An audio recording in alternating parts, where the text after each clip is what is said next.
We welcome you to another live edition of The Sports Box, your go-to sports podcast featuring great content, conversation, and your occasional disagreement. Stick around to interact and ask questions. Ladies and gentlemen, it's showtime. You know, every morning I come in and I see these comments and I just have to delete comment and block user from these total losers that just want to post their stupid stuff on the Sports Box. And it's okay. I got it locked and loaded. It is week 3. Sports Box Sunday NFL pregame. Brian Attar, Drew Trammell, Anthony Medio, Tony Quigley will make it in here at some point. We'll see when he comes on. But guys, you know, we don't normally have breaking news to start the show, but we actually have a little bit of relatively relevant breaking news.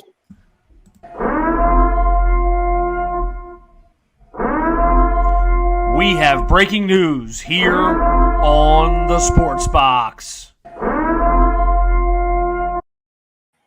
Super Bowl halftime show this year. None other headlining by Usher. Super Bowl. You remind me of a girl. It's going in this theme where the NFL's, bringing in, acts that were more popular, say 10, 15, 20 years ago. Not exactly opposed to that. Just your thoughts. Any surprise there? Is he worth it at this point in his career? Yeah, I mean, why not? Why not be worth it? Listen, dude. I mean, it's Jay-Z, head of talent, supposed to be the guy that's supposed to be hiring these halftime shows. I'm with it, man. I'm cool with it. I like Usher. I mean, I grew up with Usher, just like you guys pretty much have. You guys are a little bit older than me, but I mean, you talk about one of the greatest of all time in the R&B section, hip hop section. I mean, I'm with it. It reaches an audience. I mean, I don't want to, listen to the Rolling Stones. So I mean, I'll take Usher any day of the week and twice on Sunday. Why am I jumping in here and catching strays from the Rolling Stones? Rolling Stones is a great band. Even though I got the big shirt. I'm talking about for me, my generation, when I grew up with. I'd rather listen to Usher. That's just me. I mean, listen, I don't think anything's going to top, Dre and that crew. I mean, that was great. That was unbelievable. Best halftime show of all time was Prince. Dre and them did their thing, but Prince was the greatest. Oh yeah, Prince is good. Yeah, Prince is good. In more recent terms. Hey, Brian, we just got to make sure no one steals any equipment after the Super Bowl halftime show, like some stadiums allow. Yeah, let's start right. Anthony, are you frozen? Are you there? Oh no, we had this issue last week too. Oh no. Right, start a GoFundMe for his internet service or something. That topic will come up, but in the meantime. Thursday Night Football was not really much of a competitive aspect. Niners 30, Giants 12. San Fran moves to 3-0. Giants dropped to 1-2. Should be 0-3. Jones went 22 for 32. Buck 37 and a pick. Those are some great fantasy numbers. Brock Purdy 25 for 37, 310, 2 touchdowns. Samuel 6 for 129 and a touchdown. McCaffrey on the ground 18 for 85 and a touchdown.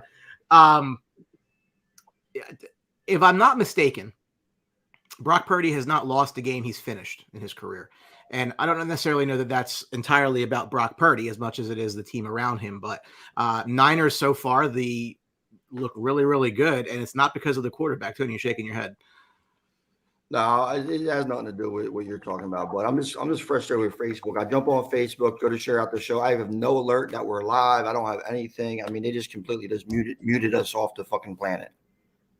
Well, we are doing a little more outside the box. If you're watching from outside the box, we appreciate that. Well, that's good too. But you know what? A lot of family and friends aren't part of the outside of the box. I like to, contribute to the show and make comments and everything like that. And Facebook algorithm is just neutering us for what we're doing. And it's just frustrating. I jump on Facebook. I got 4 alerts.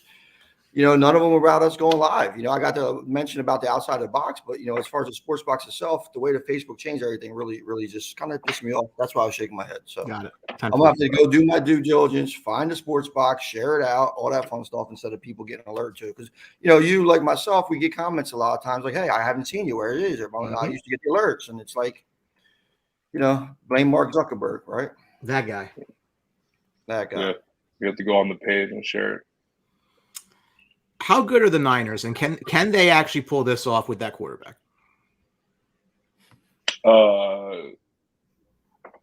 I personally, for me, I think they're really good. I love. They were kind of slow off the jump against the Giants, but I mean, it's hard to. I want to see them against elite defenses and see how the offense can flow. But I mean, Debo looked like himself on Thursday, barring that that predetermined rib scare. It looked like he might have broke his ribs, but he didn't. Thank God. I'm sick and tired of seeing injuries, as you guys both have dealt with a bad one this week. And and prayers out to him, to Diggs, man. I really, my heart goes out for him. That sucks, man, especially at practice. But I know we'll talk about that later. But for me, man, the offense is flowing. I mean, he's Mr. Irrelevant, B, but he to me it seems like he's a well-oiled machine type of player where he's put in a position where he's succeeding, and the offense is flowing. I mean, we don't even get to talk about the defense. The defense is just they're beasts. I mean, it's just there's not a weakness that I can see. I mean, I love the comment that was made, and I don't know who's the guy. You guys can remind me. I don't know the dude's name that announces with the Thursday night the announcer. I forgot his name when he says it, but he was saying that. Herb Street. Thank you. He was saying that Kyle and John have really invested in the defense, and it's benefited them because you guys really look back and think about it. Nick Bosa tore his ACL, and that's the reason why they had a first round pick the following year. And then landing Brock Purdy after the probably arguably the worst draft trade we have ever seen with Trey Lance. And if Brock Purdy isn't working out, then we would be having a different conversation about John Lynch. So, these are things that it's working out for them. But that defensive line and that linebacker front, Fred Warner reminding people he is the best middle linebacker probably in the NFL. I mean, these things are just working. Everything's flowing. The thing is I want to see is can Kyle Shanahan stray away from his demons in the postseason? That's the biggest question mark for me for the San Francisco 49ers moving forward into the season. I think the rest of the NFL should be thanking their stars about that Trey Lance trade, because if they had the assets to build on what they have now, they're solid from top to bottom. I mean, they've been able to, they've been getting hit with injuries all the time, but you know what? At the same time, they have the built-in redundancy at positions and everything like that, to kind of keep chugging along. Their division's weak too. I mean, Seattle, I don't think is that impressive this year. I mean, they're okay. They're going to be a little bit better than we thought they would be a couple of years ago. Still don't understand why they're trying to be good, and then you got, and then the Rams are the Rams, and then you got the other mess, of team over there too. So it's like, they're going to be the NFC West winners by default. They just have to get to the finish line and then get strong to the playoffs. And I don't blame the demons of the playoffs on Shanahan. I believe injuries and one errant throw by Jimmy Garoppolo. I mean, I don't really blame Shanahan on that kind of stuff. Ant, you there? You good? So this game felt like it was rigged too, by the way. This game felt like it was rigged. And I'm saying that by this. There's no reason why this game should have been close throughout the entire game. No reason at all. It seemed like whenever San Francisco wanted to turn it on, they kept that, it was within a touchdown to keep the New York late night audience, interested enough. And then it's like, all right, let's end the game and move on. Yeah. They're very good. Obviously they're the first team to 3-0. They're one of 9 undefeated teams in the league, along with the Dolphins, Cowboys, Ravens, Falcons, Saints, Bucks, Eagles, and Commanders. For you, and I think it's probably one of 3 teams, or maybe 4 teams actually on this list. Where are you as far as your biggest surprise start?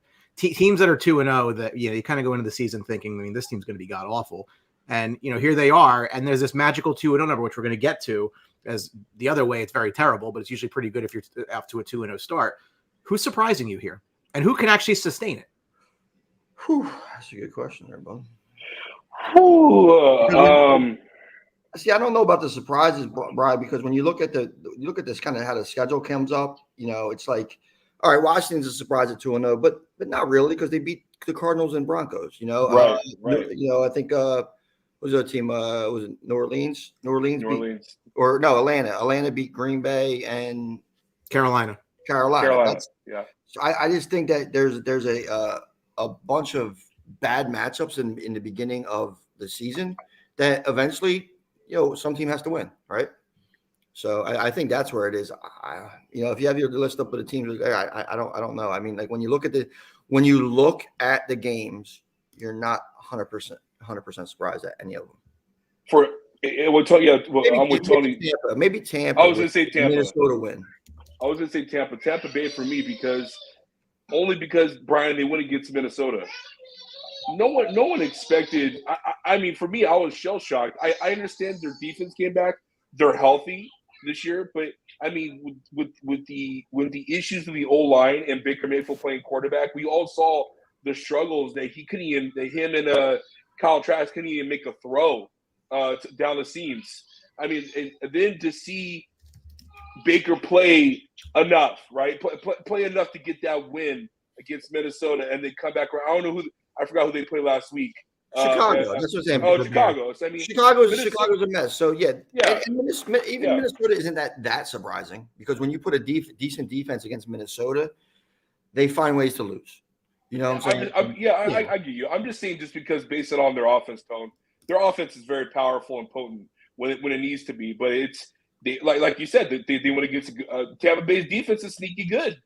And I think people forgot about that. I think people forgot about Levante David and White and all the cats that they have. Their only weakness would be their secondary, but I mean their secondary is playing great. We'll see how that continues. I don't think it's going to be continuing that, but I mean out of all these teams, New Orleans is the one that I'm the most displeased with as a 2-0 team for who they played against.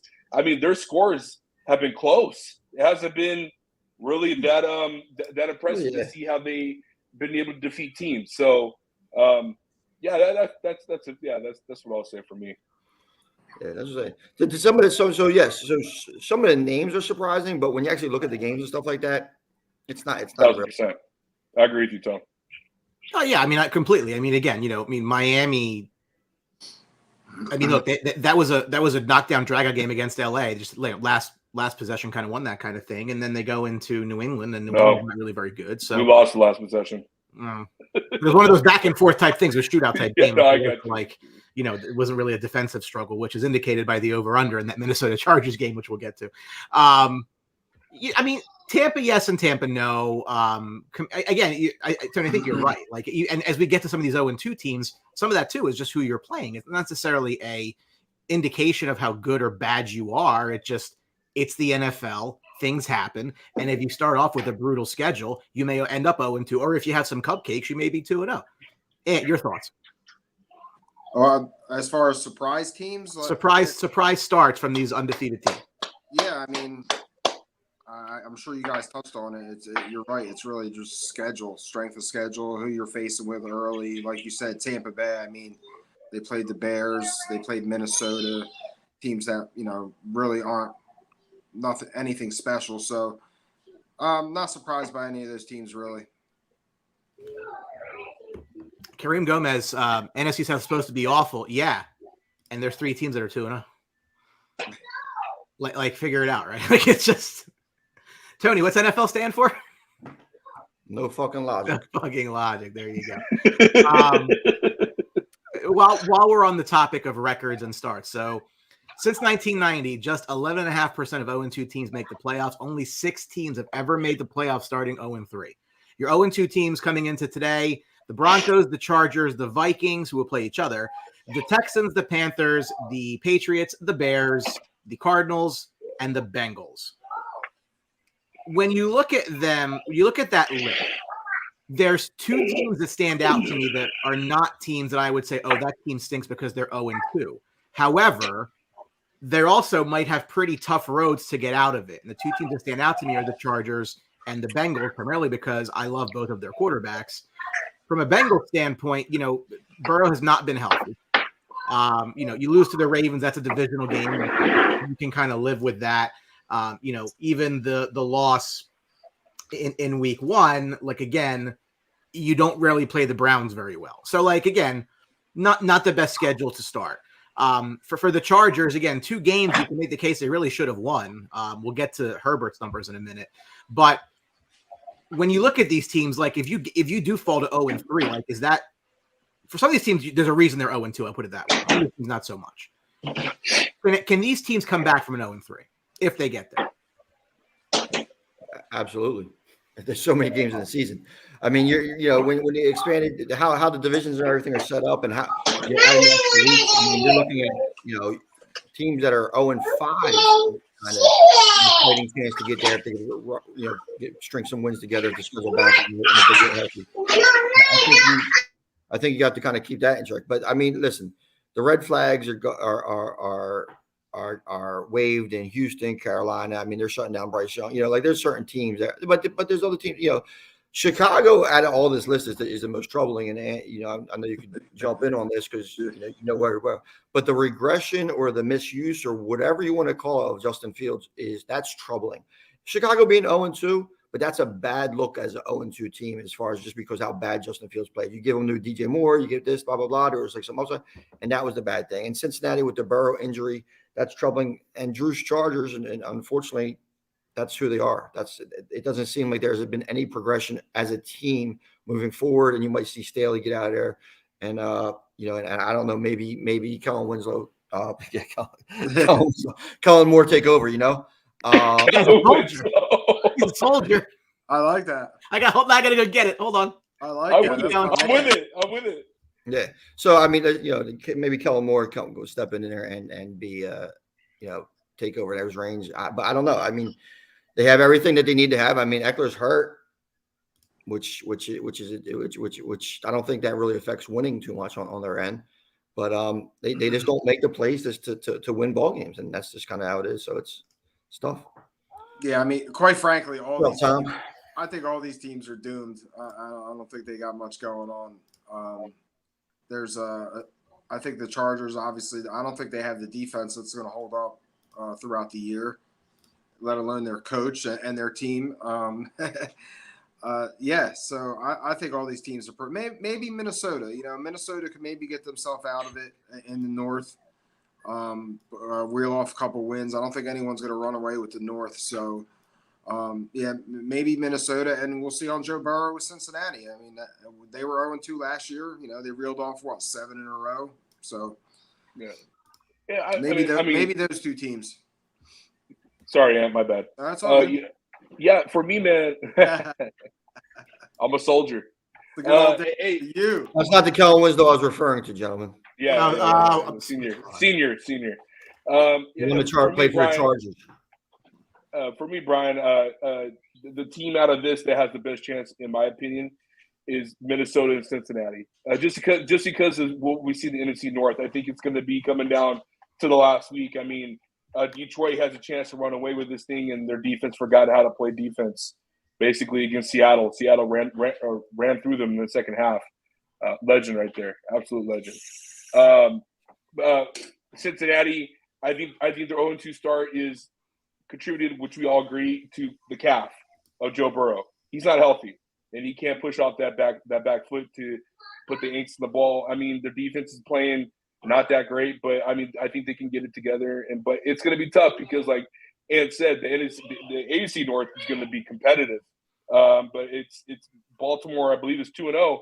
So I mean, it's getting to a point where they just need to keep on trying to play good. For the Chargers, I don't need to talk about it that much.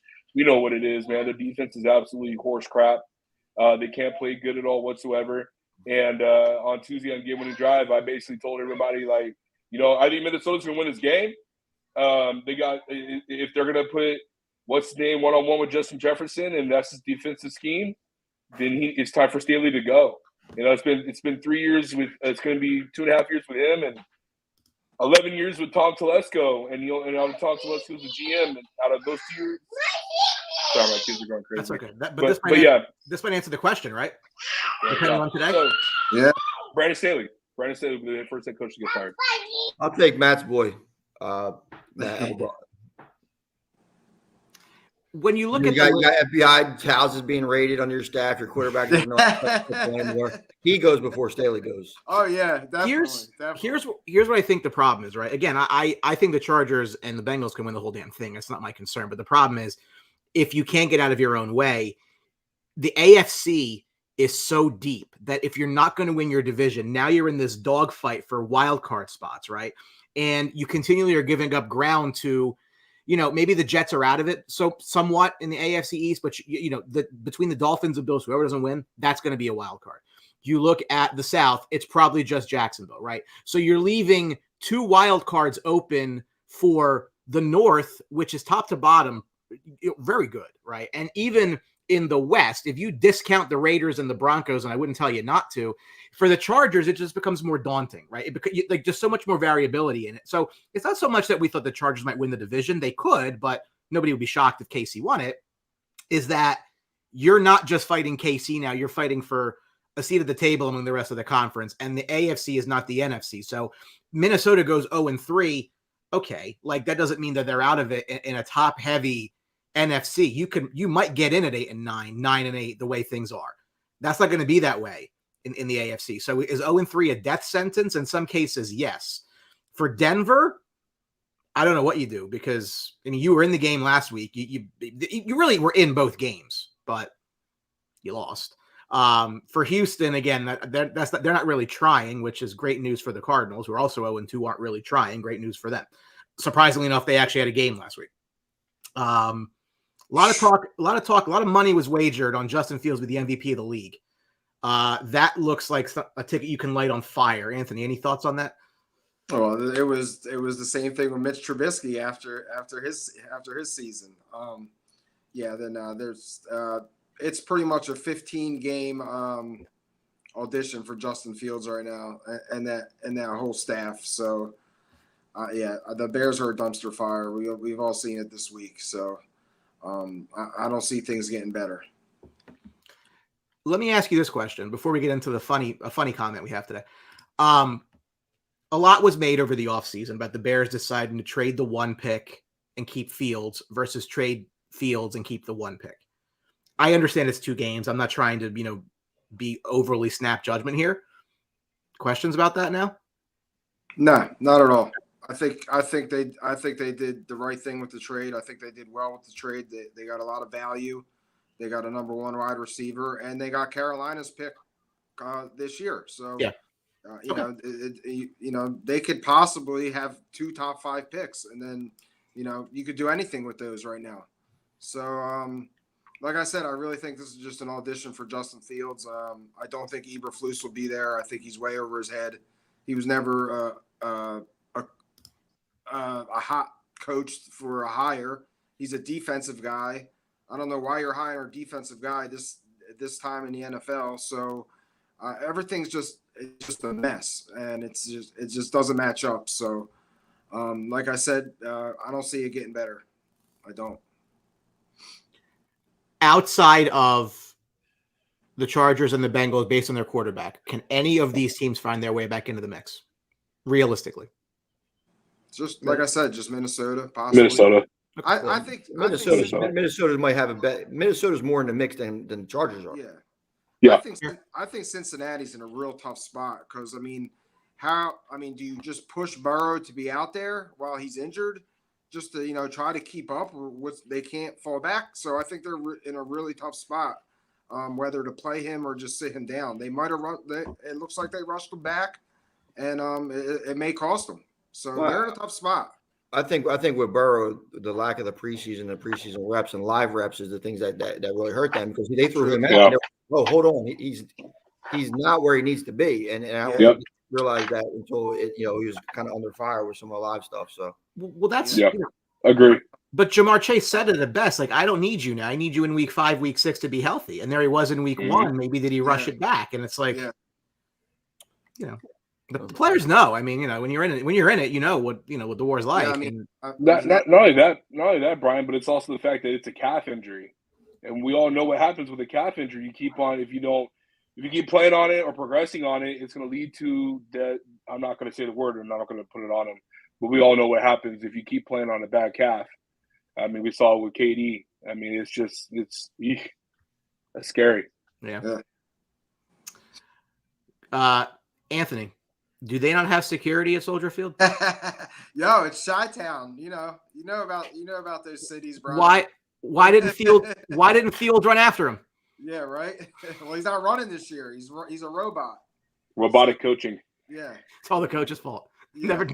Never take accountability. Listen, if you look at some of the reads Fields made, Fields didn't even see him. No, My God. He must have been in the end zone and Fields missed him. Yeah. I mean, I don't know.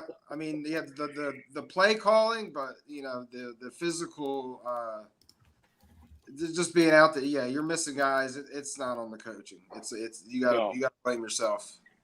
Yep. I can't find it right now, but there was a picture of literally like one guy out on his own with like not a human being in the area code, and him just looking completely the other direction. And it's like, yeah, that's not coaching. No, it's not coaching. It's dude ran a seam route wide open in the end zone, and he's probably still open. Yeah, I don't get it. It's baffling to me. I mean, it just seems like he has all the physical tools. I don't get how you're not seeing the field. It's just in year 3. It's hard to defend. It's really hard to defend. I mean, after week 1, I was hard on the offensive line, the play calling. I'll give them that week 1, but week 2 is inexcusable when you're missing guys and you have a chance to win. A team you should beat. The quote's actually popping up on my screen here. I wasn't necessarily playing my game. I was robotic. My goal this week is to play football how I know how to play football. That's not exactly confidence inspiring. No. If you're a Bears fan, No. Tony, any correlation to his college background? Well, Ohio State sucks. So. Just wanted to bring that one out there.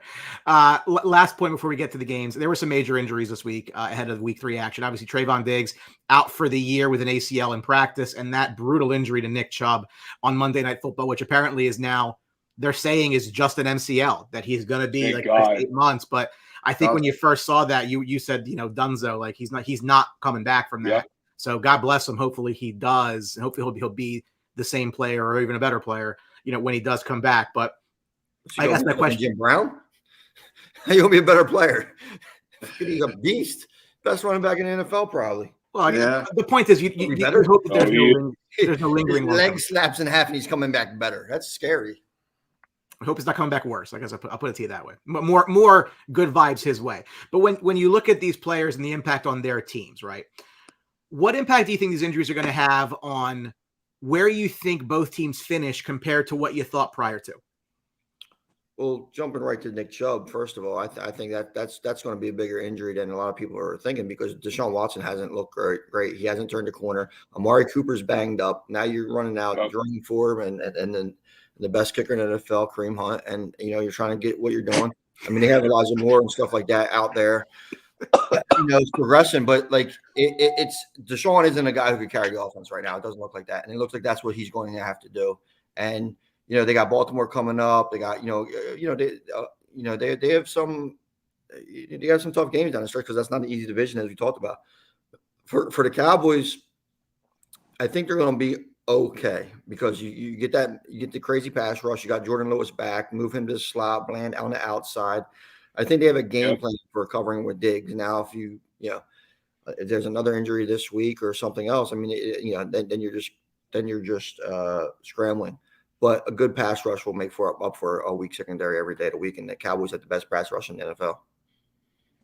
Man, real quick for me, prayers out to Nick Chubb and prayers out to Trayvon Diggs. I kind of want to be like Bart Scott right now and ask Stephen A. What does he always say? What an idiot comment he said on First Take. It was a viral clip. I can't believe he said that, and he's a player. Like he's an ex-player too. Like that's he's an idiot. He should know a little bit better. He's an effing idiot, dude. I can't stand that fool. But with that being said, man, I'm with Tone. I think this is going to affect Cleveland even more, especially around Stefanski's offense. It's been heavy run ever since he's came there. Obviously, you had a disguise Baker Mayfield's issues as a quarterback, and that was a lot of Nick Chubb. And shout outs to them for getting Kareem Hunt back. I think he's going to be familiar. He has a familiar with his offense and with the system. Jerome Ford, he looks like a star in the making. That's why they kept him and not got rid of him. Yeah, man, Cowboys. I think they'll be all right. I mean, their defense is absolutely insane. Micah Parsons could be. He's fighting for Defensive Player of the Year. And the dude is amazing. I can't talk enough about what he brings to any type of defense. I think the Dallas Cowboys will be okay. This affects the Browns way more. Yeah, I agree with both of you guys. I mean, the arrow's going down on the Browns. I was a little bit higher on them. I thought Watson would turn the corner this year, and really not seeing it. And this injury is just going to put more on his shoulders. So we're just going to see what happens. So yeah, definitely affecting Cleveland the most. As far as Dallas, I mean, I think they have enough talent on that team that they could rally around this injury and sustain those wins. Yeah, Maddox was a big injury for the overall scheme of the Eagles, but it's not on the same plane as Chubb. Yeah, absolutely not. Yeah, I think from a Cowboy perspective, you're like, things are going as well as they possibly could go, and then this happens. It's one of those things where why us type thing. But again, they do have just in practice too. That really sucks. They do have depth there. They actually just got the guy who I will never be able to pronounce his last name. I'm usually pretty good at that. From Miami. So they do have some depth at the position, but love him. Perfect fit in our defense. He's 6'4". He's got wingspan. They first round pick. He was somebody I was hoping that they would get in the draft, and who's it? Perfect fit. Noah Igbenon. I don't know. Oh, okay. I'm not even going to try. Great wingspan. Exactly. That cover 2 corner that they like in that defense. So I think it'll be a good fit. Also, the Ravens have a lot of guys, and obviously, J.K. Dobbins out for the year, which unfortunately for him tends to be an annual occurrence. He's a running back. That's right. Gus Edwards appears to be the lead back there going now. So, getting into the games today, the Tennessee Titans take their 1-1 record to Cleveland against the Browns, who are laying 3 over/unders 38. Tennessee is 25-4 when Ryan Tannehill posts a 100+ passer rating since he's been there. Cleveland leads the league with 404 rushing yards. Now, we'll see how long that sticks for obvious reasons. Chubb out for the season. They did bring back Kareem Hunt. To Tennessee, again, I'm not a Tannehill guy, so I find that very interesting. That when he has a very good game, that they actually win. I've never felt that he was the straw that stirred the drink. It was always Derrick Henry, frankly, for me. Cleveland's got an uphill battle. Again, I'm a Watson guy from a talent perspective, but talent doesn't always find itself onto the field. And if he's got, these issues between the ears that he's not going to be able to overcome, then it is what it is. I think the talent is still there.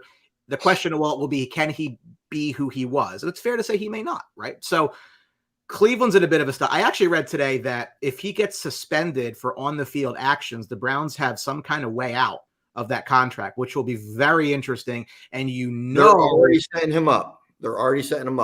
3 fines from Monday Night Football. Yeah.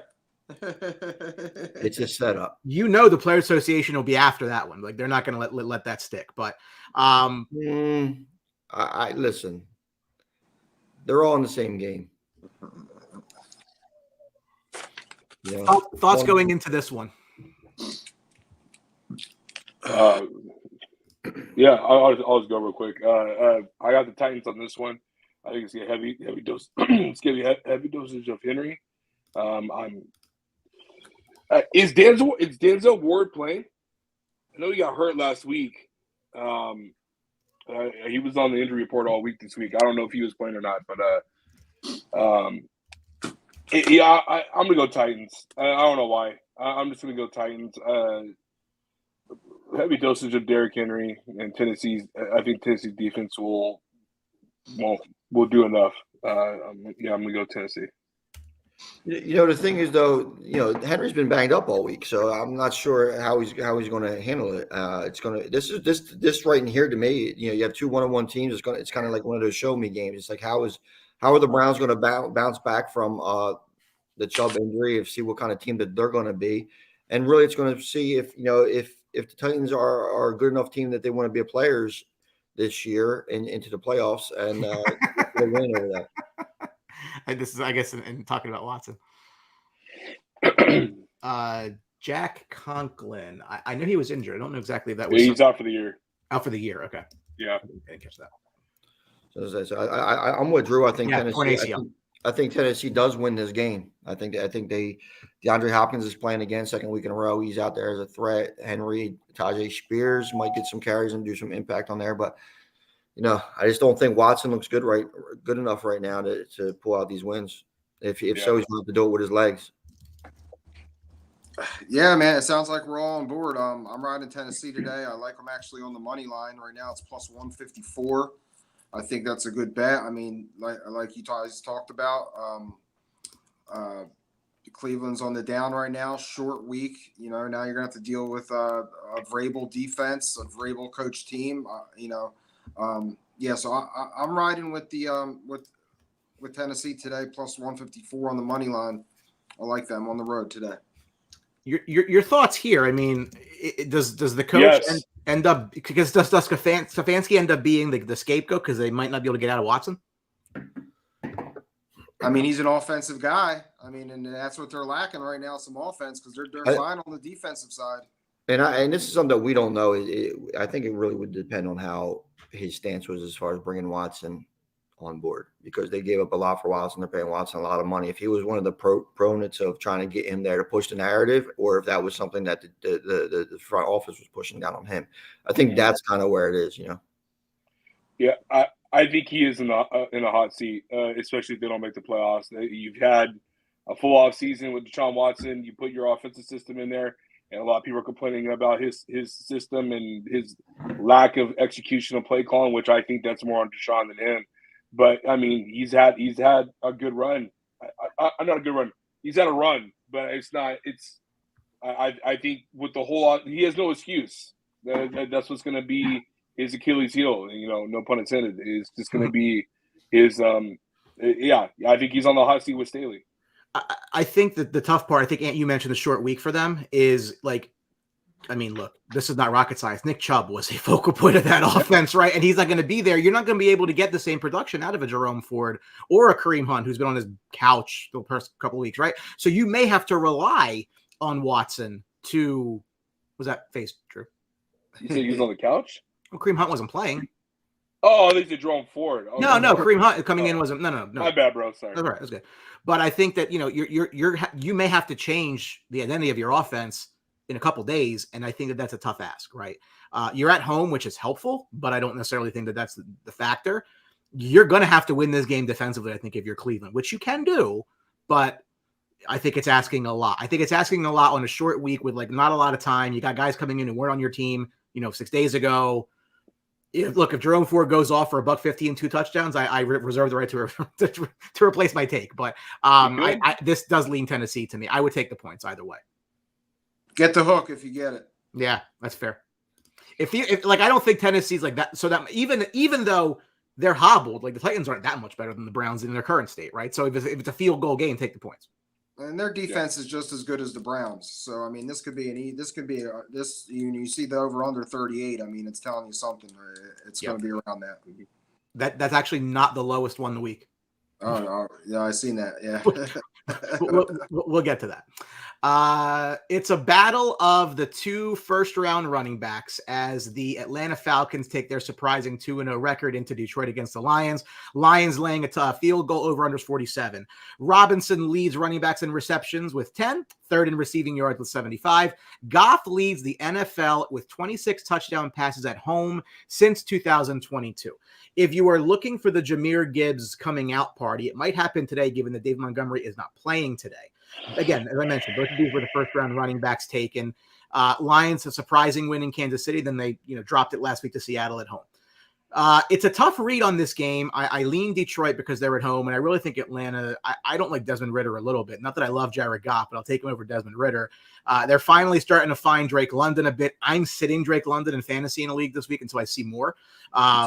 They need to involve Kyle Pitts like he was a 4th overall pick in the draft, or that's going to look pretty bad too. Don't know why you're ignoring a big tool in your offense, but I mean, that's Atlanta. Again, I think Detroit covers the 3 here.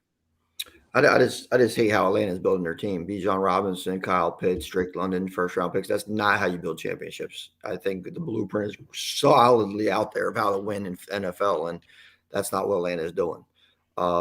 Give me the Lions. Jared Goff cooks at home. I like the over on here. I'll take Detroit. I think you got to be a little bit wary about throwing Gibbs in that lineup because for some reason Craig Reynolds is getting a lot of carries for Detroit in Montgomery's absence. So I'm not sure they're ready to take it off. Bijan, that Lions D, don't sleep on them. As far as getting to Ritter and everything like that. And they're just not making the plays. Their playmakers aren't making the plays. They're out there scrapping. Like we said in a couple games, but I can't. I'm just not a fan of what the Falcons are doing as just got an organization whole. And I think Lions kind of show them that their offensive line and their defensive line is a step above, and they're going to get the win. Yeah, I mean, again, we're on board, boys. I really like the Lions today. I like them at home here to get their first victory. I like the over 47. Like Tony said, I think Detroit's lines will show in this game. I think their defensive line is going to give Atlanta some issues. Ritter back there. So give me the Lions today, -3. I'll even take the over. And a long shot here, I like Josh Reynolds with a receiving touchdown, +300. He's been getting a lot of looks. Yeah, for me, man, it's like Tolo said, this is going to be confusion and a lot of anger for fantasy owners with Gibbs, because I don't know what Detroit's doing when it comes to it. It's like they want to put Gibbs as a DeAndre Swift type of role, but he's not hurt, so I don't get it. But it's going to be Craig Reynolds' day. It's what we saw last week when Montgomery went out. He outsnapped Gibbs and outrushed him with rush attempts. So I mean, it's a thing. My problem, Brian, is when is Detroit going to be consistent? I mean, we saw last year with their first 7 or 8 games, they were below 500. Then they turned it up and got above in the second half of the season. When is this team that has been built fundamentally right, like Tony just said about Atlanta, how he has issues with them? Detroit's done it right, but for some reason why their defense can't show up when they need to show up, and then Jared Goff turns into Jared Goff for the Rams. It's when are these matters, where are these issues going to be fixed, and when are they going to want to run away with the North? You have a shot to gain a game on the North last week, and you fumbled the ball against Seattle. I hope that doesn't come and bite them in the ass at the end, because I'm a huge Campbell guy. I like Dan a lot. I like what he brought to the team. I like the coaches that he brought. But this organization, if you want to get out of the rut, you got to start winning these games. And I was very displeased last week of what they showed against Seattle. The Lions are historically like a very slow starting team. Usually they also finish slow as well. That's usually how it works out. But you thought they're coming off that big win over Kansas City that they showed a little more jump, last week. I mean, they found a way to lose the game. I think they do win today.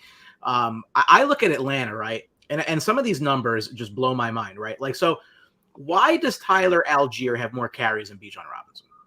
I don't really understand that. And that's not to say he hasn't been good. It's just, but you put your future into the hands of Bijan Robinson, and you're kind of splitting this. I don't think that really makes sense. Why does Bijan Robinson have the same amount of receptions as Drake London and Kyle Pitts combined? Like, why are you doing that? Like, is this them trying to just get the most out of what they have in Ritter, or like, is this what they want to do? Like, is it? I feel it is it like a positional, like we have to do what we have to do because this is our quarterback and this is what he can do, or this is how we want to run our offense? And too many high picks you're not using correctly. And I'm going to include London in that mix. I mean, I don't think Ritter is a long-term answer there, and I think they see that. And I don't, the excuse for using Tyler Algier, besides Tyler Algier, is a solid back that has 1,000 yards on their season. That's what I say. Like I say, it's just the Falcons are a team that just puzzles me. I mean, they got talent, but on the skill position, we'll see. But is Ritter checked down a lot? Yes, but on the same side, Jahmyr Gibbs had 7 catches last week too. So I mean, it's just. I don't mind them trying to get the ball to Bijan, but you know what? If you need to get Pitts and London involved, I think if they're ever going to try and take it to the next level, Ritter's going to have to start pushing the ball down the field a little bit. Agree. Nothing more to say to that. Another NFC 2-0 team is the New Orleans Saints, and they take that record into Lambeau, where the Packers are 1-1. Green Bay's laying 1. The over-under is 42. Saints are 2-0 for the first time in a decade. Green Bay quarterback Jordan Love leads the NFL in touchdown interception ratio at 6-0, passer rating 118.8. However, the passing numbers on a relative basis, again, he's got not even 400 yards passing in 2 games. So you're not even breaking 200 yards. So I think part of that is lack of attempts. He's only thrown the ball 52 times in 2 games. For the Saints, Jamal Williams is out. He's going to be an IR for, I think, 4-game minimum is where he's at right now. By that time, you're going to see Alvin Kamara come back. So they got to get through this game and then figure it out. That line just begs you to take Green Bay, and that's why I'm a little nervous about it. What's that face? I like the Saints today. Yeah, that's why I'm agreeing with you. That's what I'm saying. I think there's it's only a plus 102 on the money line, but I like the Saints today. I think their defense is pretty stout, and I think they could give Love a problem defensively. So I like the Saints today on the road. I think the Saints are going to be able to attack Green Bay through the rushing game. Actually, they're going to use Taysom Hill, and then Kendre Miller is finally making his debut. I think for as a showcase back with Williams out. I think you're going to see a heavy dose of that. Carr with Olave and I don't know if Jair Alexander is going to be on him or Mike Thomas or whatever. We'll see how that works. But I think they have just a couple more weapons. Is Christian Watson playing today? I don't know. Game time decision. It's a game time decision. Aaron Jones, he has his issue. So when you look at it, I just think that I think the Saints are just a little bit better of a team overall. They have a little bit more structure and fundamental with Carr. Can Jordan Love continue to play great with some of the things that he's got going on? Maybe make a play or two with the legs. I see it, but I think you're going to see, it's those flyers and everything like that for some of the underdogs. I think Taysom Hill, I think Kendre Miller, I think they kind of step up a little bit today, and you see them kind of do productive. Wouldn't be surprised if this is a gadget game for Hill. Yeah, I'm with you. I was going to say this reminds you of a gadget game of Hill. For Jordan Love, Brian, I think a lot of that has to go into him being in his first year as a starter for the lack of pass attempts. Also, the fact that he doesn't have his offensive talent around him. I mean, Aaron Jones was there last week. Christian Watson hasn't played in 2 weeks. Romeo Doubs dealing with the freaking hamstring injury. I mean, the tight end Luke Musgrave he's a little knocked up and jacked up. Last week I thought AJ Dillon was going to have an AJ Dillon type of game, and didn't really come out and didn't really show us what he's all about against Atlanta's defense, which I was a little shocked about. Overall, Green Bay's defense, they're in the middle of the pack type of defense. This is New Orleans for me. I'm going New Orleans, and let's see if Derek Carr can't make the mental mistakes that he does and get a win and go 3-0. Derek Carr's thrown 1 touchdown in 2 games. Surprising? How many picks? 2, 3? 2. Sacked 8 times. I mean, it seems like every time he has a new coordinator, which happened a lot in Vegas or wherever hell he was playing, he always struggles with the new coordinator. So, I don't know. I think it's new receivers. It's a whole new situation. And, and as nice as Olave and Mike Thomas are out there, Rashid Shaheed. Not Devontae Adams. Yeah, Rashid Shaheed there. I think yeah. The deep ball threat. But yeah, so I mean, it's like drew it up. It's not Devontae Adams. So it's a little adjustment for Mr. Carr. Their leading rusher is Taysom Hill. I mean, their games. They just make their games. They just muck it up. I mean, their defense is really good, and they resort if they have to. They punt. Then they rely on their defense. If it's one thing the Denver Broncos are consistent at, it's starting 0-2. 0-2 for the third time in 5 years as they visit the 2-0 Dolphins, laying 6.5, over-unders 47.5. Miami has been an offensive juggernaut to start the year. Drew knows that personally. They lead the league with 925 total yards, 710 through the air, 7.3 yards per play. However, Jalen Waddle will be missing today's game with, I believe, a concussion. Yeah. I like to make fun of Russell Wilson. I make fun of a lot of people, but I like to make fun of Russell Wilson. He hasn't been the reason that the Broncos have been losing games, right? So it's not the Melvin Gordon staring at Russ like it was last year. It's like you can't put it on him. They've been in these games. They have not been blown out. They've lost their games by a combined 3 points. At home, mind you. This is a tough spot, though, for them. I mean, Miami's offense is very good. I mean, I don't know if Surtain's going to be able to, hold Tyreek down, and then hopefully, without Waddle, maybe somebody else comes up, and we'll see where Tua goes with it. But they're in a tough spot here. We mentioned 0-3 as a potential death sentence in the AFC. It's hard. I mean, I don't know how the Broncos win this game because they don't. That's why exactly right. They don't. They're not. Yeah. No. I do think they cover. I'll take the 6.5 today, but I do not think the Broncos go in there and win today. Yeah, this is going to be a Mostert Miami type of game, like we saw last week against New England. Obviously, put some sprinkles in with Hill and Waddle, but Waddle won't be there today. But Denver's front is what I'd be attacking. I'm pretty sure they'll attack. Bradley Chubb is going to be a revenge game for him going against Denver. And, it's in Miami. I think Tua is going to have a solid, game manager type of productive day. And I'm plugging in on Mostert here. If you're on fantasy purposes, if you have any type of hesitation on starting, I'm starting him. I don't know why people would. I'm starting him. I'm rolling with him. And, man, Miami's going to go 3-0. Yeah, I think one of the things too, you call Tua a game manager, but he also leads the NFL in yards. So I'm just talking about just for this type of game. No, but that's what I'm saying. I think the narrative is as far as like what he's doing as far as getting rid of his weapons and the quick release right now, and if you can't get to the quarterback because he's getting rid of the ball, and then his weapons are exploding all over the field, you're going to have a really tough time to beat them. And Denver isn't built to beat them like that. Waddle's out today. Tyreek Hill might go for 200.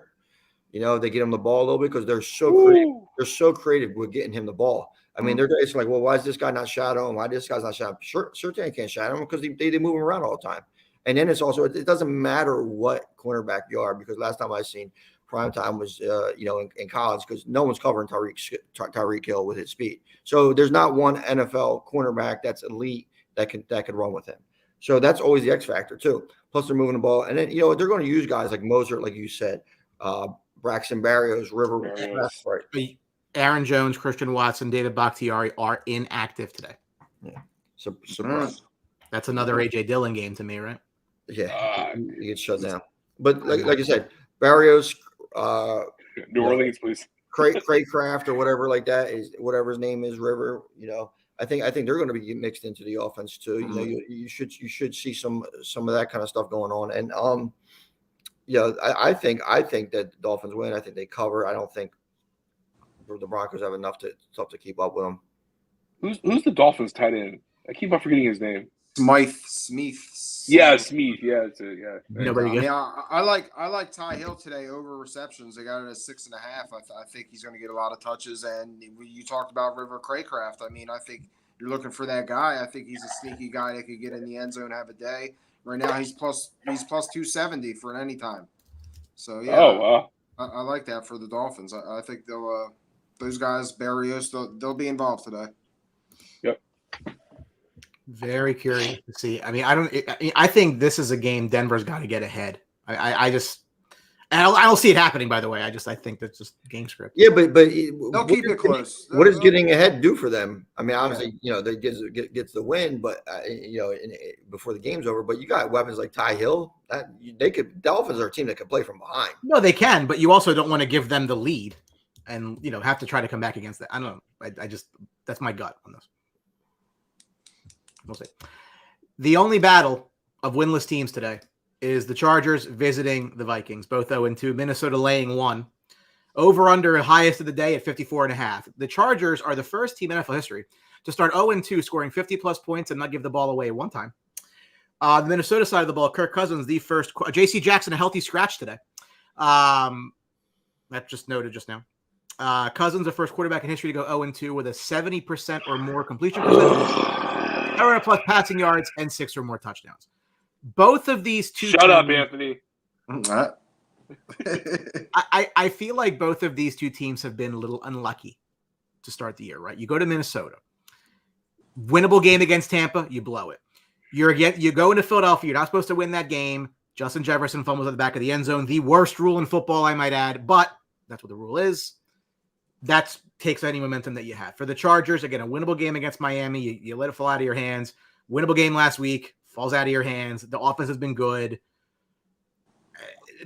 These two teams aren't, I mean, I'm not a Vikings fan at all. I think they're frauds, but they're not a bad team. They're just not a good team. The Chargers, I think, could be a very good team. I don't know why they're not.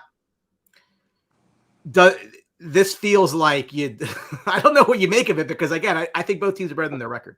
Cue the Spider-Man meme or the cue the Office meme where, like, what difference between these two? These are the same, they're the same teams. You know, the Spider-Man. They're pointing at each other. They're all pointing at each other. These are the same teams. Yeah, they're fun fantasy. They're fun offense. They're fun this. They're fun that. But at the end of the day, they don't win. They don't get it done. They don't do the things that takes on the field. No, they're not unlucky, Brian. They are the teams that don't make the play when they need to make the play, right? And that's what it boils down to. It's year in, year out, the same thing.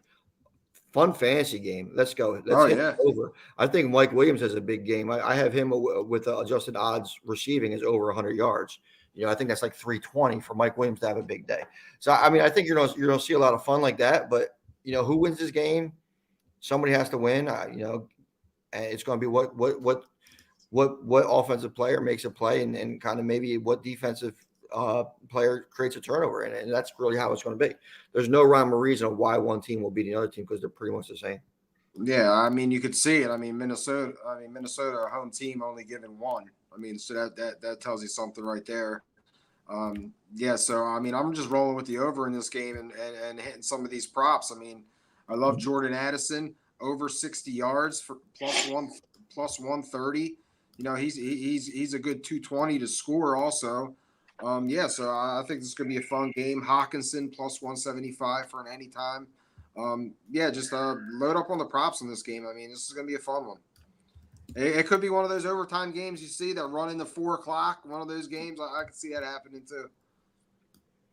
The only question I'd like to see, and Drew, maybe you could touch on this, is Josh Kelly. What's he going to do? Like, you know, in regards to being a little showing some of the some semblance of production that Eckler had.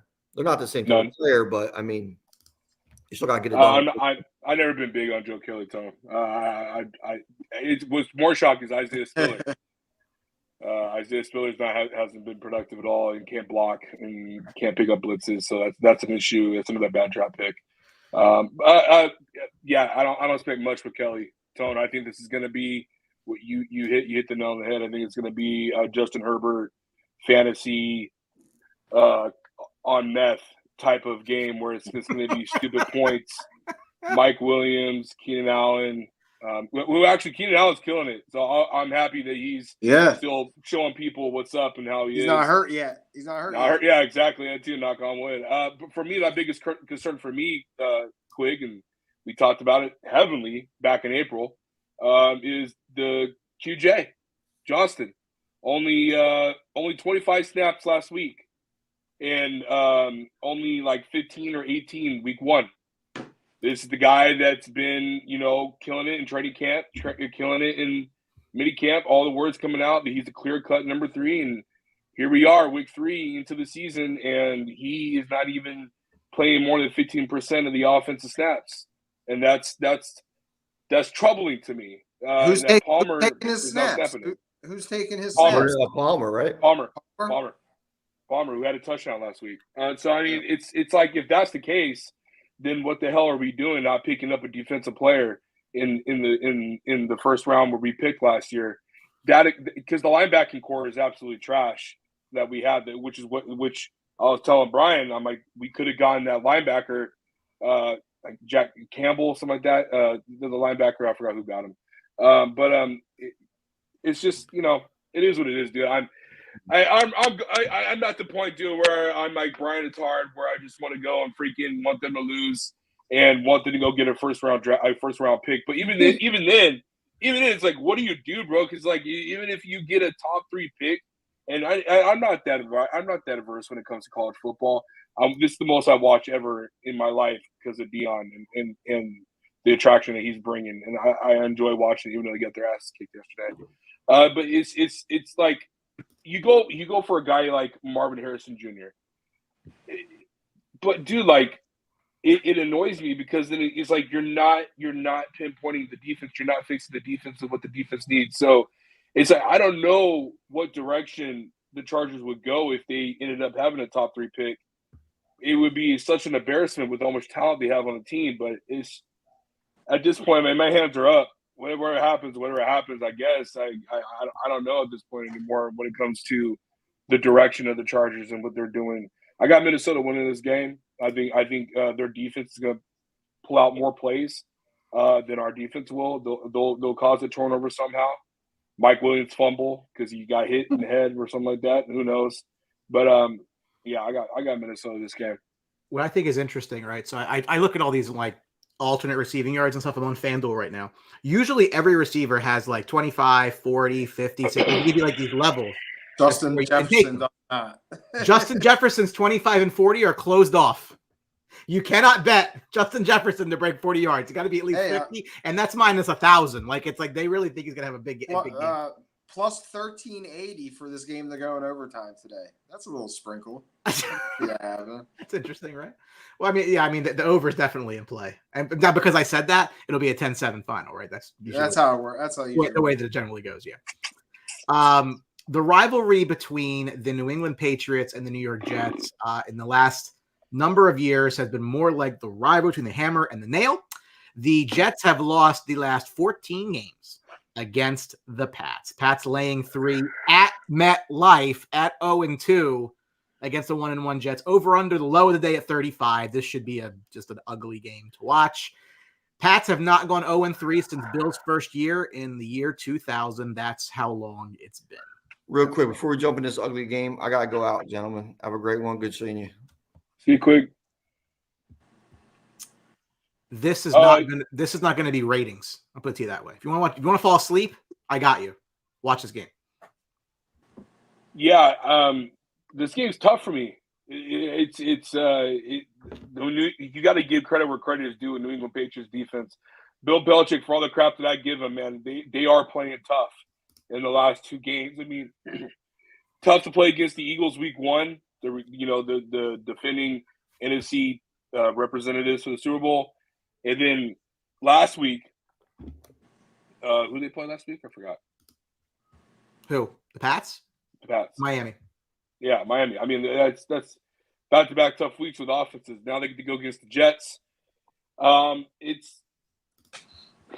don't know, bro. NFL, no effing logic. I'm really trying to tell myself the Patriots are going to win, but I can't believe in Mac Jones like that. But I also don't believe in Zach Wilson. So I'm gonna go with the better defense and a little bit of a better offense. I'm gonna go New England. I'm just gonna go New England and keep that streak going because at the end of the day, man, I think Mac Jones is better than Zach Wilson. I mean, I'm picking hairs here because I think they're both on probably the same level of tier. But if Zach Wilson could show me something, then I have to go with Mac just because on the basis of their offensive line is better than New York Jets offline, which is one of their weaknesses going into the season. And I think their tight ends, I like their double tight end system that they've been running under Bill O'Brien. I mean, Bill, say what you want, Bill O'Brien he's still I want to say a mastermind, but he's a great play caller. If you take away all the titles, Brian, from GM and head coach, and he just has to focus on one thing, I think that one thing he focuses on turns it to gold. I mean, Brady's been on record saying that about Bill O'Brien. He's very detailed in his offense and what he brings. double tight end set, Hunter Henry, Mike Gesicki, and then you got Stevenson in the backfield. Offensive line is good. Mac Jones is going to be a game manager like we all know he is going to be. I'm going to go New England. Oh, this is ugly. I mean, 35. Brian, give me the under. I could see 13-10. But I could also see defensive touchdowns. So that's the thing. Yeah, the bet I like in this game is Zach Wilson minus 0.5 touchdowns. He will throw 0 touchdowns today. The under on that I like because Belichick usually does own the Jets, like you said. So, I mean, I'm riding with the under, and I'm taking Zach Wilson under half touchdown. What a shame. I mean, if that's not the most Jet thing that ever happened. And if anything, I mean, it's to lose Rodgers that way. It is what it is. Yeah. The Bills are 1-1. Either way you go here, I mean, if either side you go, I mean, I would buy that point. Yeah, no, I agree. Get the hook, I think, either way. Yeah. Bills are 1-1, Commanders 2-0, but Buffalo is a team that is a 5.5-point favorite on the road in Washington. Over under 42.5. Josh Allen leads the league in something, and that what he leads the league in is picks. 32 since 2021. That is the most in the league. Sam Howell, the second quarterback in the Super Bowl era to win his first 3 starts, have 200-plus total yards and over 2 touchdowns in each. I don't know if he's the answer, but I don't necessarily know that he's not going to be why they lose games, right? I go back to remember they had Taylor Heineke and everybody's like, oh, this guy's real. This guy's real. Well, he wasn't the reason you were losing. He just wasn't the reason you were winning either. Just a very, even keel. Right. I don't know if Howell's going to be anything, but he looks good through the first 2 games. Some of that is, again, you played against the Cardinals and the Broncos. Okay. This might be a better team you're playing today. 5.5, I guess. I don't know. It seems. I don't know they have enough confidence in Buffalo that 5.5 is the number you think they're gonna break. But I think that they win the game. I don't know if they cover the 5.5. I think that's where I'm at with this one. Yeah, I'm feeling you, Brian. I'm leaning towards the Commanders today. I think I'm going to place a bet, but I'm going to do an alternate line with them today and I'm going to bump it up to 7.5. And I like the Commanders to keep it close. I think their D line is solid. I think they have weapons around Hal. I think he's got the people around him so he can succeed. But I think this will be a closer game today. I'm just not. I haven't been sold on this Bills team. I really don't know what to think of them. Everyone puts them as a top tier team, but I think they're. I don't know. I just don't know what to make of them. Josh Allen, he's up and down. Their defense up and down. So, I just can't put my finger on this Buffalo team. But I think the Commanders cover today. This game, which I think is going to be a good game, like Anthony was saying and Brian, but this game is going to tell me more about Josh Allen than it would tell me about Sam Howell. Josh Allen needs to be on a consistent streak. Last week he absolutely destroyed the Raiders defense, which is expected, right? We all agree that he should have destroyed them, and he did after all the hoopla and all the negative talk that he got after losing the game against the Jets, because he single-handedly lost that game for his team. And then for him to come back out and have a confidence pick-upper against the Raiders is something that he needed. It's something that he desperately needed, and the team needed, because they have another team there that's undefeated, and it's going to be undefeated after this week. Bills know that. Sean McDermott knows that, and I think the Bills will come out with a big win against the Commanders today. Josh Allen needs to do what he did last week. He needs to be making the right throws, making the right reads, and putting himself in a situation where his team can succeed and win. And I think he could do that. I'm not putting any negligence towards him and what his ability as a top tier quarterback. Is he on the same breath of Patrick Mahomes? God, no.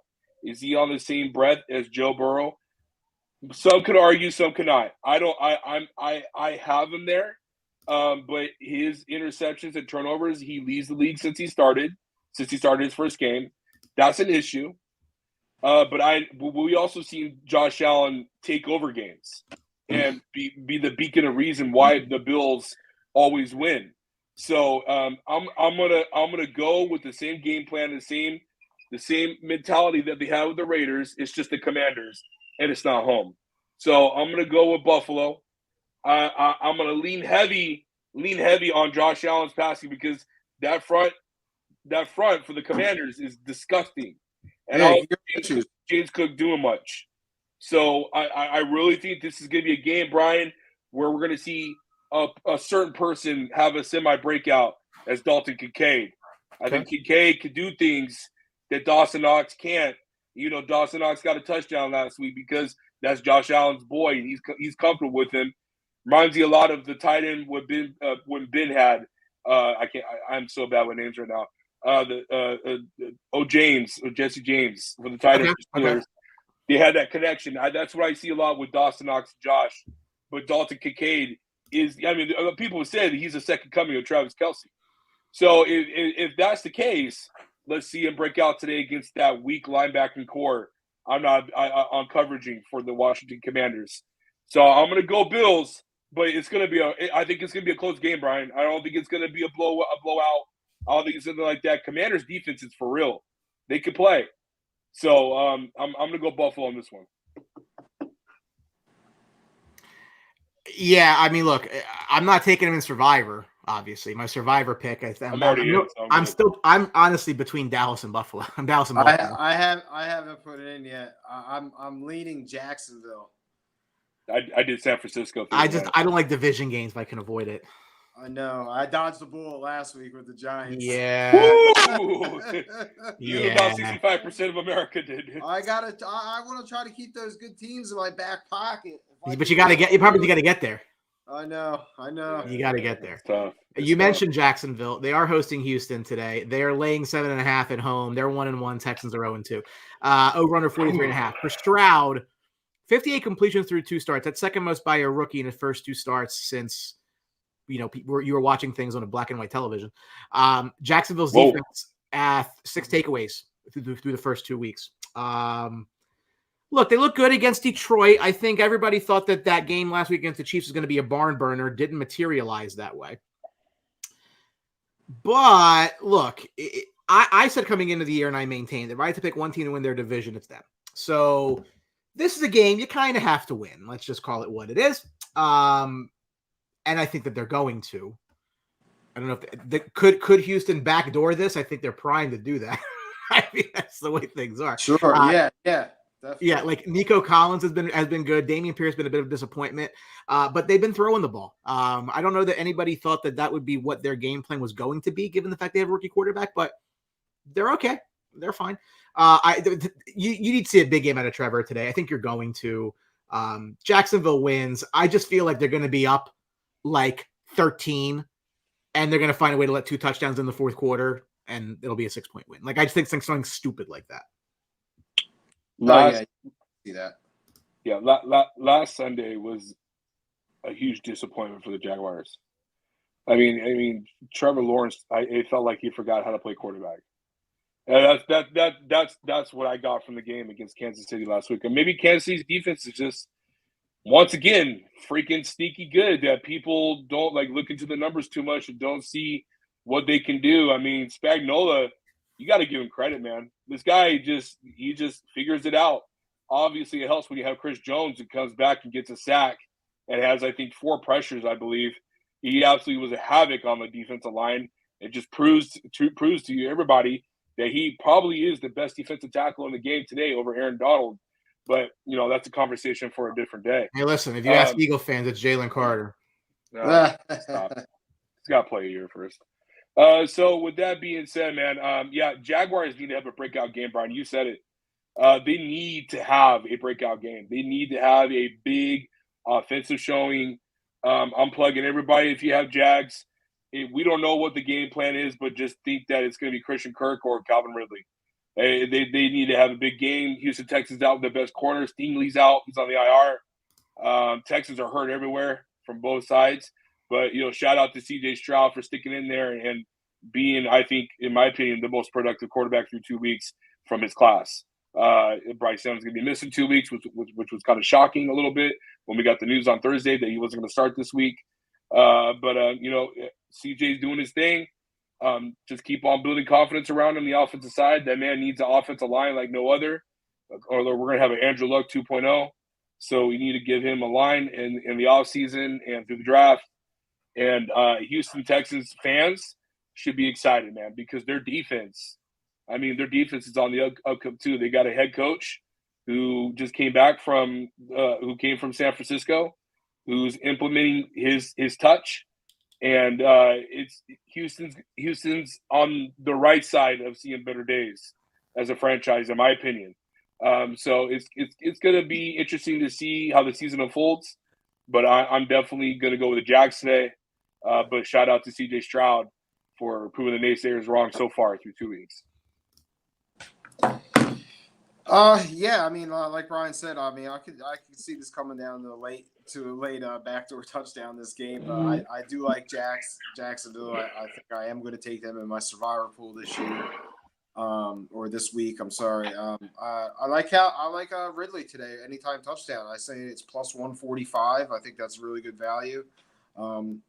Yeah, I see Jacksonville take it. But you're right. I do like what Houston's doing on defense. I mean, Anderson. I really wanted the Bears to go on the defensive side. He's an animal. I think they missed out on those two guys in Carter and Anderson because their defenses is just they can't stop a nosebleed. I agree. So. Last of the 1 p.m. games in the early slate is the 1-1 Indianapolis Colts visiting the 2-0 Baltimore Ravens, who are laying 8. The over-under is 43.5. Anthony Richardson is out. Gardner Minshew is going to get the start. Baltimore offensively, with their new offensive coordinator, averaging 26 points the first 2 games and 340 yards. Not exactly what they used to do. I mean, look, Baltimore off to a really good start. You get a Colts team here with Minshew playing. I mean, they've relied on Anthony Richardson a lot, but he's got to watch himself. You already got a concussion. It's your second game in the league. Like, you got to give yourself up. If you're going to be that running quarterback, again, I don't love that. I made that abundantly clear. It's not my style of play, but that's what he does, and that's fine. You really can't continue to run the risk of hurting yourself because that's exactly why I say don't pay running backs, because that's what happened to Nick Chubb. That's what happened to Anthony Richardson, because you get hurt when you run the ball. That's why you don't pay them. You don't draft them high. Same concept for your quarterback. Why do I want my quarterback making all this money being so important to me, running the ball and risking getting hurt? Same idea. So Baltimore should roll here. But again, I don't like that 8. I feel like, again, these back doors, these fourth quarters when nothing matters, they don't care. Minshew, the best backup quarterback in the league. I mean, he's a competent guy that could come in and move the ball around.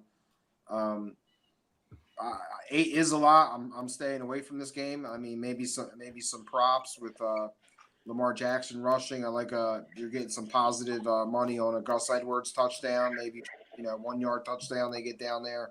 Zay Flowers. I like Zay Flowers over 4.5 receptions today. I think he's going to get some touches. But yeah, I'm staying away from this game. I think 8's a little too much. Minshew, a capable quarterback. How dare you disrespect Kyle Trask like that? What is wrong with you? He was supposed to be starting this year. Yeah, listen, man. Gardner Minshew's a baller. I mean, say what you want, dude. He's serviceable, Ant. He's serviceable. Yeah. Yeah. So I mean, I would probably put Marcus Mariota up there, even though he sucks as a starter. He's still serviceable when he was with the Vegas Raiders. I want people to remind people of that. He was the beast, but as a starter, he sucks. With that being said, Brian, I mean, there's not much to talk about this game. I'm going Ravens. I know Ravens are hurting as well, injuries wise. I think it's gonna be a close game. I don't think it's gonna be a blowout because you got to respect Indy's defense. Their defense has been playing great the last 2 weeks, regardless of the situations that they are facing. I'm going to go Baltimore. I'm not going to talk much about this game. I'm plugging in Zay Flowers for any prop bet that you have. Yeah. Mark Andrews as well too. These are 2 guys that should be leading the offense into whatever category that you're looking at from the offensive perspective. OBJ is out. So, I mean, this is going to be a big game for those two.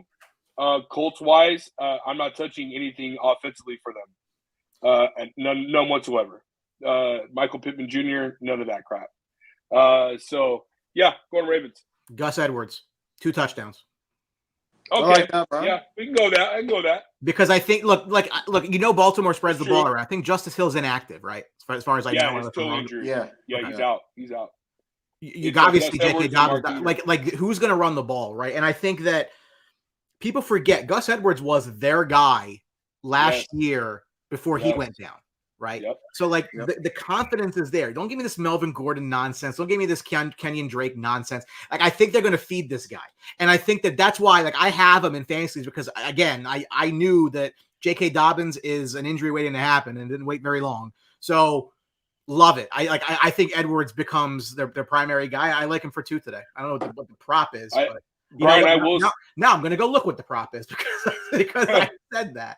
The prop that is a position for the Baltimore Ravens to look into in the future as running back. That is something that I will say. Okay, Gus Edwards is plus 550 to score 2 touchdowns today. He is the most likely person in the game to score 2 touchdowns today. Oh, there you go. Yeah, there you go. Sprinkle. Yeah, While you were talking, mortgages are getting paid, Brian. I just built this 25-leg weird-ass parlay to bet $25 on to win $30,000. So if I do, I'll buy you all lunch. There you go. It's like a lottery. Thank you, Brian. It'll be a really looking forward to my Subway lunch. It's going to be a really nice lunch. You're gonna like this is the best steak I ever had. Moving into the 4:00 hour, the 0-2. Brian, you can fix Anthony's Wi-Fi. I will. That hits. I got it. Yes, there you go. And Drew, I'm flying you out for lunch. Like, I'm not talking about we're going together, baby. So there you go. Let's go. WrestleMania. I'm going. I got tickets. I'm going. So let's go. Let's go. Rock. The 0-2 Panthers visit the 1-1 Seahawks, laying 4.5, over under 42.5. Carolina also is very consistent. 0-2 the last 2 seasons, 4 out of 5. So that's like clockwork, right? Bryce Young will miss the game with an ankle injury. Andy Dalton, Red Rocket, starting for the Panthers. You could say in some ways that's kind of an improvement. Seattle's won 3 of 4 against Carolina, 8-4 all time. Seattle's interesting, right? Because I thought they'd torch the Rams. Didn't happen. Thought the Lions had their number. Didn't happen. And now Andy Dalton's walking into town. And Seattle's had these weird games at home the last couple of years, like where they lose a game they have no business losing. I'm not predicting that. I think Seattle wins. I feel very iffy about that 4.5, though. Yeah, I agree, man. It's iffy, but I'm still going with Seattle. Obviously, I think all of us are. Hey, go ahead, Ant. Go ahead. I gotta sneeze. Well, I was in between Seattle and Jacksonville for the Survivor. They're the 2 teams I was in between. But I'm sticking with Jacksonville because, like I said, like Minshew, Dalton can manage a game to maybe squeak something out. So I'm not really I'm not gonna play with that. But I like the Seahawks here. Right the ship at home, get a home victory. Looking at some props here. I mean, you got someone I'm looking at is get JSN 3 plus 310. He hasn't been involved yet. I mean, this might be a good game. So little long shot on that. But yeah, give me Seattle at home today, and I'll take the 4.5. I think they do it. I feel like it's going to just end like with this weird ass. No, it's possible. You're right. They have those weird games. You're right, Brian. They'll, But it's bullshit, though. That's what I'm saying. Like, why does it happen? Like, why isn't every time I bet Seattle some stupid nonsense happens, and when I don't, it goes according to plan? Why? And you may not be giving this betting, Brian. You're not giving the Rams much props. I mean, I think they're a better team than I think everyone thought they were going to be. Yeah, but we didn't know that week 1. Yeah, I know. Yeah, we're all like Cooper Kupp's not playing. Screw this. Yeah, Brian, I do want to throw in a couple of things to look at. Jonathan Mingo for the Carolina Panthers. I heard that he's been heavily influenced in the offense this week in practice. I think we're going to see a little bit of an uptick from him, from Andy Dalton. And then on the other flip side, man, I am plugging any props. I want to know props for Ken Walker. I think Walker is going to have another big day, back-to-back weeks, possibly multiple touchdowns. They're really pushing back Charbonnet and featuring Ken Walker now that he's free from that groin injury. So a couple things with the gap. Ken Walker plus 500 for 2 touchdowns. Ken I Walker like that. over under Plug in that yards is 67.5. Yeah, plug that in, baby. Plug that in. His receiving yards 11.5. So really 2 catches. He's going to get that. I like the first touchdown prop for Kenny Walker. It's plus 470. There you go. Down there, he scores first. Yeah, I can see that. Yeah, I got Seattle. Another long shot. Hayden Hurst. Dalton likes the tight ends. He does. You could be looking for him today. He's a long shot. He's a long shot at. He is at. That's not the first touchdown. It's 1,900. Very possible that this game, actually, it's not very possible. This will be the most competitive game of the afternoon, right? Because the next 2, not so much. Yeah. The Bears are a heavy dog against the Chiefs, right? 12.5. Over unders 48. The Bears, as much as we laugh at their offense being semi-inept, they've lost 12 straight games and they've allowed 25 points in each of them. So I don't know exactly let me go look and see what the prop is for total points by the Chiefs. It's got to be. You can pretty much just take 25 and assume that you're okay. Chiefs total points. The over-under's 30.5. I'm still taking the over. Yeah. There you go. Unless it's 27-0 and they pull their starters, which Right. is possible. You need to bring up the clip from the last time they played when Mahomes started going with his fingers saying, "Oh number my 10. God." Mahomes has a chance today to break a couple career numbers, just 228 to break 25,000 career yards, which is insane and how young he is. 4 more touchdowns will give him 200 for his career, which is insane for how young he is. Again, if you haven't used the Chiefs and you want to make sure you survive, here's a spot. I'm going to keep the Chiefs, right? But whatever. The point is, this should be relatively non-competitive. No. Yeah. I'm being nice when I say relatively non-competitive. I think we all agree, bro. Brian. I'm not. I'm not gonna tell much about this game, man. It is what it is, dude. If I'm the Bears, I'm just focusing on Justin Fields and his confidence to make him feel like a better quarterback. That's all we should do, Brian. In the games when I play travel softball, man. When we play games against players, against teams that were not good, we focus on fundamentals, and that's what you should be focusing on if you're the Bears. Focus on the little things, improve on it, because you're gonna get absolutely torched against the Kansas City offense and that defense, I might add, who we just talked about is sneaky good. Plug and play here, Kelsey. I'm plugging in Kelsey all day long. I'm not really looking at Kansas City receivers, but I would like to know what the prop bet is for Jerick McKinnon, because Isaiah Pacheco is dealing with a possible hamstring injury that might limit him today, which pisses me off. But Jerick McKinnon might have a freaking day, gentlemen. And so you might need to look in for his receiving props. I don't. Plus 210. He's not even showing on the rushing. Plus 210. He's plus 210 to score. Yeah, that's a good one. I like that one. Yeah, I mean, to be honest, I like the over in this game. I got one for you. Patrick Mahomes is minus 720 to be the leading passer in the game.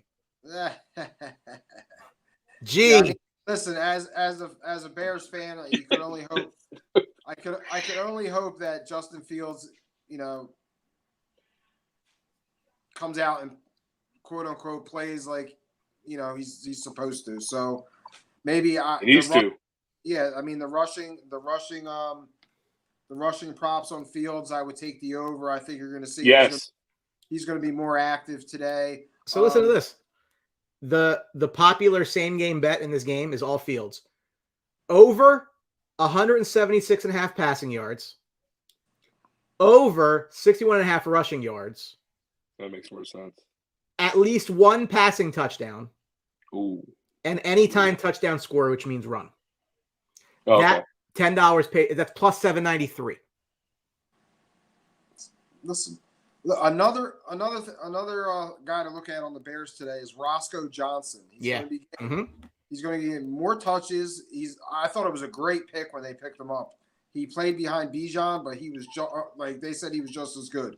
So I really like that pick. He's getting more involved in the offense. I mean, he's got a prop today over 40 yards rushing. You're getting at plus 188. I think that's a super grab if you throw it in a parlay with something else. He's going to get the ball. They're going to try to run the ball. So I like that little prop today. And I like the over in this game. Obviously, the Chiefs are going to score. I think the Bears might get some junk touchdowns at the end. So right now it's 48.5. Maybe if you could take a point down, 47.5. I like the over in this game. Fantasy owner, stay away from Khalil Herbert. 45-0 Chiefs. Your over falls. Oh man! So look right now. It might look like that Oregon game last night. Yesterday. I currently have Baltimore in my survivor for both my survivors. Okay. Talk me out of it. No. Gardner Minshew. That's my only worry. Listen. I mean, he's a capable quarterback. Injuries on the defense and offensive side. Lamar Baltimore's Jackson out their best corner. Marlon Humphrey's Lamar Jackson sucking. Yeah. I mean, I could just put the Cowboys in. Or the Chiefs. No, I want to keep. No, I said I want to keep a good team. I could put the Cowboys in. Speaking of. Your words, not mine. The 2-0 Dallas Cowboys visit the 0-2 Cardinals, laying the biggest line of the day at 13. Over-under is 43. The Cards haven't started 0-3 since 2018 when they finished 3-13, ended up with a new quarterback. Dallas leads the NFL in scoring defense, pass defense, sacks, and takeaways, but Trayvon Diggs is out for the season. We talked about that earlier in the show. You know, Alanis Morissette wrote a song many, many moons ago, and it was about things being ironic. And as I live in the South Jersey area and I was off on Monday, I listened to WIP radio around here, and I heard all the Eagles fans calling in and say, why is Dallas so hyped up? All they did was beat the Jets and the Giants. I'm thinking to myself, like, who the fuck did you beat last year? As I made that very clear the entirety of the season that you didn't beat a goddamn good team the entire time. Oh, but you went to the Super Bowl. Cool. So I don't want to hear your nonsense. What happened to you play who's on your schedule? What happened to that? Is that argument died? It's like rain on your wedding day. You people are morons. It's pouring right now too. My God! It's ironically raining here right now. It's pouring. It is. No self-awareness at all. None. Well, they beat the Danny Jones stinks and they beat Zach Wilson. I'm like, yeah, they did. Who the hell did you beat last year? You're still jerking yourself over beating Cooper Rush. Like, what are we doing? Yeah, the dad came back and they absolutely put a stomp on their ass. That was Minshew. I don't care, but it's just like... Hey, that's who you play. Literally, the two sides of the mouth could not be further apart. Yeah, this is great hearing from you actually defending your team. It's refreshing. It's refreshing. No, listen, I'm actually not. Like, you're supposed to do that, right? That's fine. Like, it's great. Defenses look great. You've played garbage. Let's pump the brakes a bit because all this national media hype, I don't like it. You get it every year. No. Yes, you do. Usually what are you it's talking about. Usually it's Dak's throwing picks, this, that, and the third, whatever. It's never not, like Tom. Usually it's Jerry Jones talking some stupid shit. Well, yeah, but he's supposed to do that. He's senile, and he's a representative of the team, Brian. Brian, I love you to death, but you know that that's always an absolute. He loves it. He thrives in it. He wants the Cowboys to always be talking about all the time. We had a freaking 2-week conversation about why they didn't have seats for the Super Bowl. I mean, when they hosted the Super Bowl, I mean, come on, dude. The Cowboys are talking about all this stupid shit. It just all I ask people is to be consistent, and I never get it. It's just constant pom-pom waving and confirmation bias and yada yada. Anyway, the Cowboys are going to win this game too, and they're going to be like, "Oh, you beat the Cardinals." Okay, that's who's on the schedule. Yes, I'm not putting my stock in yet, but we're winning games they're supposed to win. That doesn't mean jack. They come up against the Niners and lose. Okay, people love to get excited about things that don't matter all the time. That's true. The Cowboys are going to win this game. I'm not worried about that. But I'm also not going to jerk my dick about it because they're beating the fucking Cardinals. What are we talking about? Like, who cares? But But it does matter though for the long haul is winning these games, because these games, it's still the NFL at the end of the day. So it's you have to put that in your mind. It's good to start off 3-0, is it not? I mean, I take 3-0. I don't care who we're playing. I would love to have that, but we're not. So I mean, you're also 0-2, so you take 1-1 of them. Exactly. Take exactly. anything. Substance matters, right? Perception matters, but I hear you. I hear what you're saying. I'm just look. Defense looks good. They haven't really been tested either. So like, let's not do this. Let's not put them. Don't tell me they're the best team in football. I don't care. It's September. Yeah. Nobody gives you when you hang a banner for being the best team in September. Let me know. Cowboys have a bunch of them. Who cares? Who cares? Power rankings come out. Oh, the Cowboys are first. I could not care less about that. What someone's opinion is of the Cowboys. All I ask is, last year, wins against nonsense, we were happy about that. This year, no, they're playing bad teams. Eat shit. We gotta start getting an Eagle guy on here, dude. They won't come on. Yeah, why? Whatever. That's conversation for that. Veteran quarterbacks Matt Ryan and Carson Wentz have both reached out to the Jets with interest in joining the team. Stop. The Jets are sticking with Zach Wilson. Stop. It's okay. Matt Ryan needs to stay in the booth. Don't even try and do anything, dude. The only person who should go play for the Jets is Tom Brady. He said no. And he said no. Because that would be the greatest thing that ever happened. Would be if Tom Brady wins Super Bowl for the Jets. Oh man, Oh, that's great. That's like the final boss. Like, you want to see you want to prove you're the greatest? Go do that. Wouldn't that be insane to win a Super Bowl for 3 different teams? Crazy. Oh my god, crazy. The Sunday night game, which would be on. I'm watching hockey. The Steelers are 1-1. The Raiders are 1-1. Vegas is laying 3 at home. Kenny Pickett 4-1 as a starter in primetime games. Vegas 0-3 in primetime games under head coach Josh McDaniels. There's a preseason Rangers game tonight. I'm not watching this. No? Can I? I know I do this every year, and I probably sound like a bitch for bringing it up all the time. But did the NFL not fix the flexing issue? Yeah, but it's Did not they early flex in the any year. game? Yeah, but they got to get. There's like a window where it's like the first X amount of weeks. Too early. Yeah, it's too early in the year. I don't care. This is trash. Well, here's a question for This you. is trash. The question you should be asking is, why was this game Sunday night to begin with? Exactly. It's trash. Why is the Bills and Commanders on a Sunday night game? That would have been way better than what we're about to watch. The NFL, no, seriously, I'm sorry, but I'm going to say something. The NFL needs to fix this. This is an issue. This is the reason why you pay all this money like Amazon, and you need to get good games on Thursday night. You know, I'm not a component for it, but as a fan, I love it because it's something to look forward to during the week to get me through work. But still, you need to put on serviceable, competitive games on these primetime schedules. Who's playing tomorrow night? There's 2 games. Yeah, Eagles at Bucks. I hate doubleheader. And then it's a Super Bowl rematch with the Rams and the Bengals. Okay, those are better games. But this is trash, dude. I'm sorry, this is just trash. I got Steelers. Steelers will win this game. I hate the Raiders, and I just can't stand them. I can't stand Josh, the head coach, the freaking Josh McDaniels. I'm just annoyed. I'm just annoyed because it's tonight. Yeah, I'm going Steelers. I'm not gonna talk much about the game. Yeah, I gotta get going. I'll talk to you guys later. See you, Drew. I like the Steelers here. I think their defense is just going to be way too much for the Raiders. They've been smothering teams. Watt has just been out of control, and I think they may be too much for the Raiders. So I like the Steelers tonight as a road dog. So give me the Steelers as a road dog. Got plus 134. Yeah, I mean, look, they lost that week 1, but I mean that's fine. I mean, in retrospect, that spread against the Niners was dumb, but whatever. They won last week. You're on a bit of a short week, but the Raiders are. They leave you so. I mean, Josh Jacobs didn't even run for a yard last week, as far as I remember. He hasn't been productive at all. I think the Steelers' offense could move the ball against this Raiders D. I agree. I mean, even though Najee Harris absolutely stinks.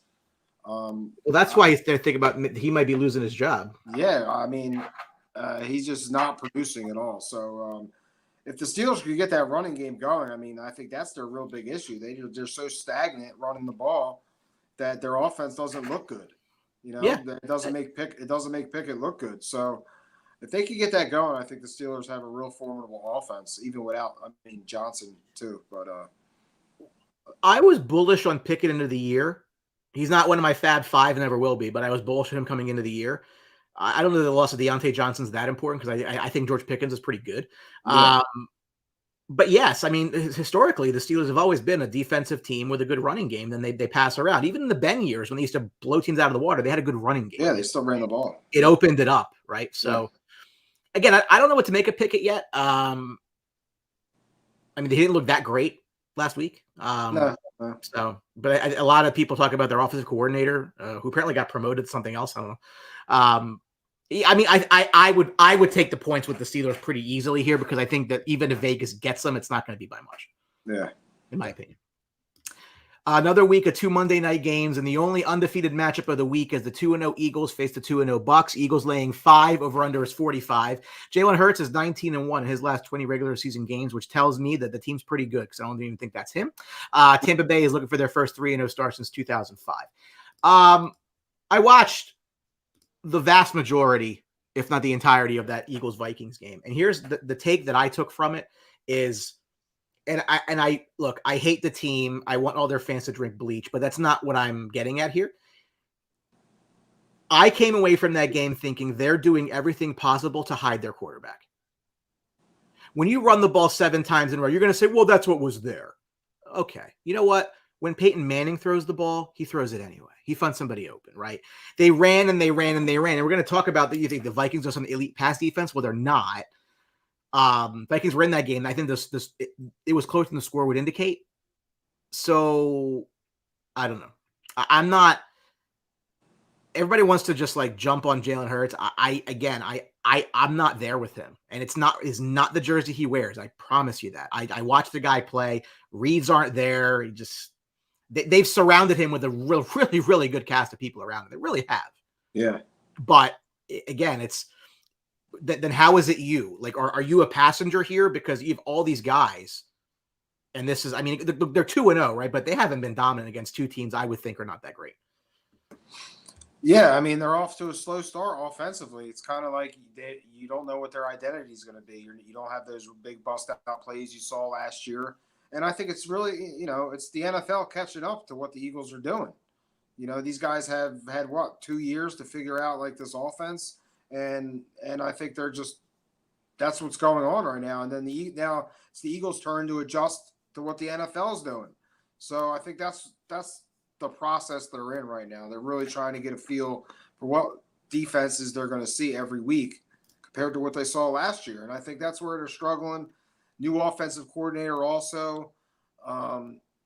Like you said, the talent's there. You got to get these guys the ball. They're just like the Niners. I mean, you got 5 guys you could put out there, all formations. You could do anything you want. So I mean, I think of right now it's just a feeling out process, and we're going to see how long it takes. Buck's run D is very good, right? So I think that it's going to have to be a Jalen Hurts needs a 300-yard game. Like I don't think that you can go into it with the expectation that you can run and win this one. Like I think they're going to run the ball well. Their offensive line is fantastic. I mean, look, the roster of 52. I mean, it's good. I'm not going to say that it's not. Yeah. But I just feel as though when you give that kind of money to that guy, you got to see more from him. Right. I agree. Look, the wins are the wins, and that's fine. But why am I paying you when I've given you all of this surrounding? And I'm a big quarterback guy. I always say quarterbacks big receivers. In this case, I think it's the opposite, which goes against a lot of what I think. He needs to be the reason they win, whether it's again couple touchdown passes, like this whole nonsense where. And here's the part that they're really just I get mad about is.